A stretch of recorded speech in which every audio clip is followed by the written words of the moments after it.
আসসালামু আলাইকুম।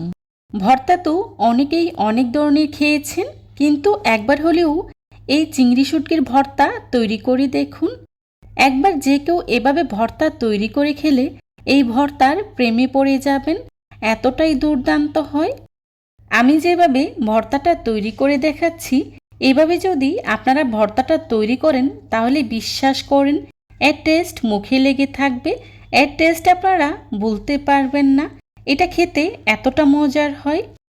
সো কথা না বাড়িয়ে চলুন তাহলে জেনে নেই কিভাবে তৈরি করতে হয়।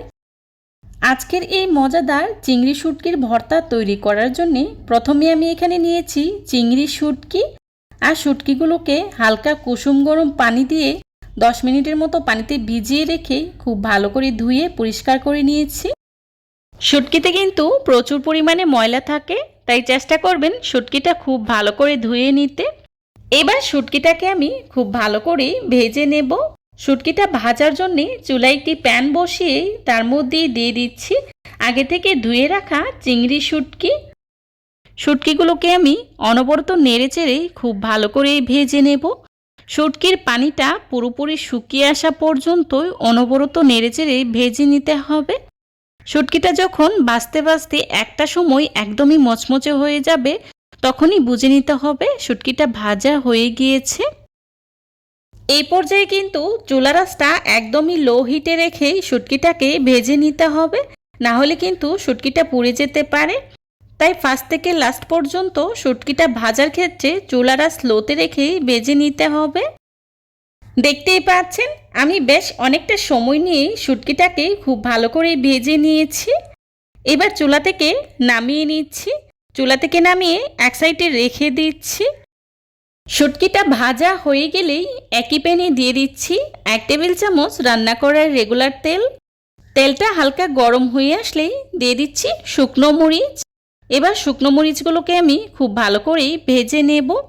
আমি এখানে 10 থেকে 12টার মতো শুকনো মরিচ ব্যবহার করেছি, তবে আপনারা যে যতটুকু ঝাল পছন্দ করেন সেই অনুযায়ী ব্যবহার করবেন।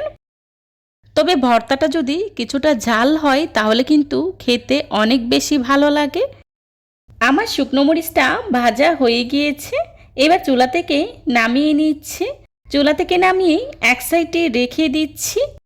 একই প্যানে দিয়ে দিচ্ছি আস্ত রসুনের কোয়া। এখানে আমি ছোট সাইজের একটি রসুন ব্যবহার করেছি, আপনারা আপনাদের প্রয়োজন অনুযায়ী ব্যবহার করবেন। রসুনটাকে আমি কয়েক সেকেন্ডের মতো ভেজে নিয়েছি। তারপর দিয়ে দিচ্ছি পেঁয়াজ কুচি, বড় সাইজের 2টি। এখন রসুনের সাথে পেঁয়াজটাকেও আমি খুব ভালো করেই ভেজে নেব। পেঁয়াজটাকে আমি একটু মোটা মোটা করেই কুচি করে নিয়েছি, আপনারা আপনাদের পছন্দ অনুযায়ী কেটে নেবেন। পেঁয়াজ রসুনটাকে আমি খুব বেশি ভাজবো না। পেঁয়াজ রসুনটা যখন সিদ্ধ হয়ে নরম হয়ে আসবে তখনই চুলা থেকে নামিয়ে নেব। আপনারা চাইলে কিন্তু এই ভর্তাতে কাঁচা পেঁয়াজটাও ব্যবহার করতে পারবেন, তবে পেঁয়াজটা কিছুটা ভেজে ব্যবহার করলে ভর্তাটা খেতে অনেক বেশি মজার হয়। পেঁয়াজ রসুনটা ভাজা হয়ে গিয়েছে। এবার চুলা থেকে নামিয়ে নিচ্ছি। চুলা থেকে নামিয়ে এক সাইডে রেখে দিচ্ছি। আজকের এই চিংড়ি শুটকির ভর্তাটা আমি শিলপাটায় তৈরি করব। আপনারা চাইলে ব্লেন্ডারেও তৈরি করে নিতে পারবেন, তবে শিলপাটায় তৈরি করলে ভর্তার স্বাদ কিন্তু দ্বিগুণ বেড়ে যায়।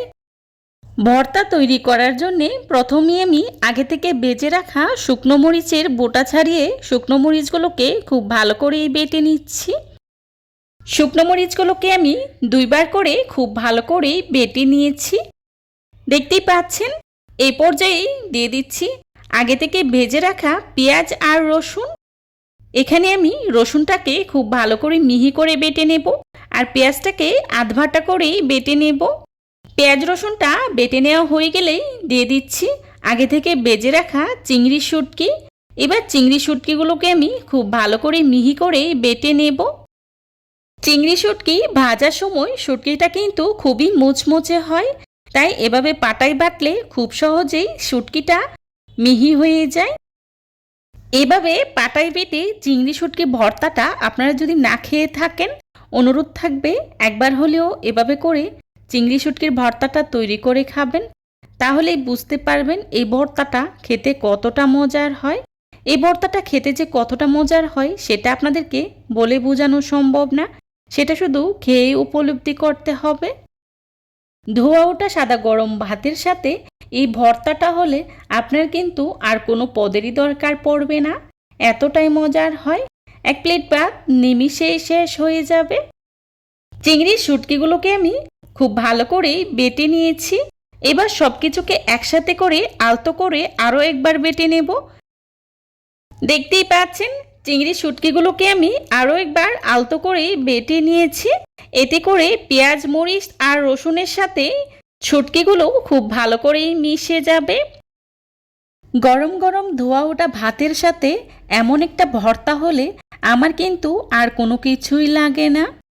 এই ভর্তাটা কিন্তু আমার খুবই পছন্দের একটি ভর্তা। এভাবে যদি আপনারা এই ভর্তাটা তৈরি করে খান তাহলে বিশ্বাস করেন এই ভর্তাটা আপনাদেরও পছন্দের তালিকায় চলে আসবে, এতটাই মজার হয়। এই পর্যায়ে দিয়ে দিচ্ছি লবণ হাফ চা চামচ। লবণ দিয়েই খুব ভালো করেই মাখিয়ে নেব। লবণটা আপনারা আপনাদের প্রয়োজন অনুযায়ী ব্যবহার করবেন। সবশেষেই দিয়ে দিচ্ছি 1 টেবিল চামচ সরিষার তেল। সরিষার তেলটা দিয়ে আবারও খুব ভালো করেই মাখিয়ে নেব। মাখানো হয়ে গেলেই একটি সার্ভিং ডিশে সার্ভ করে নিচ্ছি। এই ভর্তাতে সরিষার তেলটা অবশ্যই ব্যবহার করবেন, এতে করে সরিষার তেলের খুব সুন্দর একটা ফ্লেভার পাওয়া যায় আর ভর্তাটাও খেতে খুবই ভালো লাগে। চেষ্টা করেছি খুবই সহজভাবে আজকের এই রেসিপিটি আপনাদের সাথে শেয়ার করার জন্যে। আশা করছি আমার আজকের এই রেসিপিটি আপনাদের কাছে খুবই ভালো লাগবে।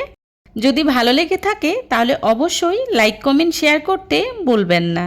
আপনাদের একটি লাইক এবং একটি কমেন্টস আমাদেরকে নতুন নতুন কন্টেন্ট তৈরি করতে অনেক উৎসাহিত করে। দেখতে দেখতে আমার আজকের এই রেসিপিটি যদি আপনাদের কাছে ভালো লেগে যায় তাহলে অবশ্যই ফ্রেন্ডস অ্যান্ড ফ্যামিলির সাথে শেয়ার করবেন।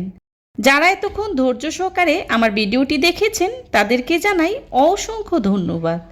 এই ধরনের সব ঘরোয়া এবং মজার মজার রেসিপি পেতে আমার চ্যানেলটি ভিজিট করে আসবেন প্লিজ। আমার পরবর্তী রেসিপি দেখার আমন্ত্রণ জানিয়ে আজকের মতো এখানেই বিদায় নিচ্ছি। সবাই ভালো থাকবেন, সুস্থ থাকবেন। আল্লাহ হাফিজ। আসসালামু আলাইকুম।